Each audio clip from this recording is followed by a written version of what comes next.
Frederic G. Mather was a journalist who interviewed two elderly women who lived in the vicinity of the family of Mormon prophet Joseph Smith in Palmyra, New York. The two women gave Mather details on how Joseph Smith would locate and dig for buried treasure using folk magic and animal sacrifice, confirming others' testimonies of the same practices used by Smith.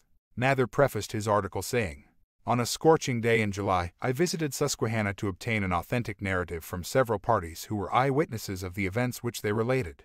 At the residence of Mrs. Elizabeth Squires, I found both herself and Mrs. Sally McCune, the widow of Joseph McCune.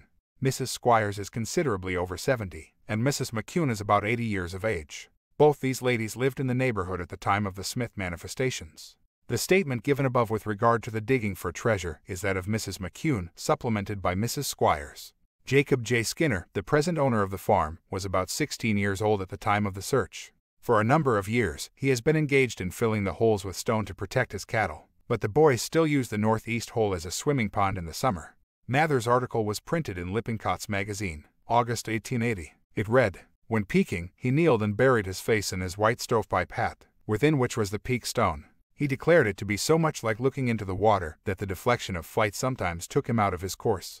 On a wilderness hill, now a part of Jacob J. Skinner's farm, his peak stone discovered a ton of silver bars which had been buried by weary Spaniards as they trudged up the Susquehanna. An expedition for their recovery was undertaken as soon as Smith could muster enough followers to do the work. Unlike St. Paul, Joe did not work with his own hands, and he did not hesitate to be chargeable to anyone.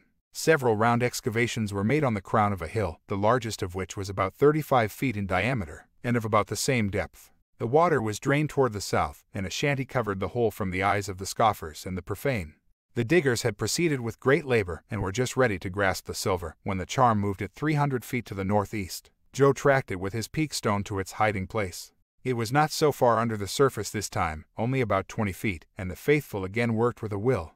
The dilatory movements of the silver caused anxiety to Mr. Isaac Hale, with whom the diggers had been boarding round. Hale was a stiff old Methodist whose business judgment told him that he was taking too much stock in this big bonanza. For all his anxiety, the silver again flitted away and alighted 50 feet beyond the big hole. They determined to capture it if they ran the hill through a sieve. The third hole had been sunk 15 out of the necessary 20 feet when the treasure once more jumped to the other side of the big hole. Then the prophet had a vision: the blood of a black sheep must be shed and sprinkled around the diggings. Black sheep were scarce, and while they waited for one, the faithful obtained their needed rest. At length, no sheep appearing, Joe said that a black dog might answer. A dog, therefore, was killed, and the blood was sprinkled on the ground. After that, the silver never went far away. Still, it waltzed about the big hole in such a lively manner that frequent tunneling to effect its capture availed nothing. At last the prophet decided that it was of no use to dig unless one of their number was made a sacrifice. None of the faithful responded to his call, and thus the magnificent scheme was abandoned. Oliver Harper, one of the diggers who furnished the money, was soon afterward murdered. The prophet thought this might answer for a sacrifice. He again rallied the diggers, but the charm remained stubborn and would not reveal the silver.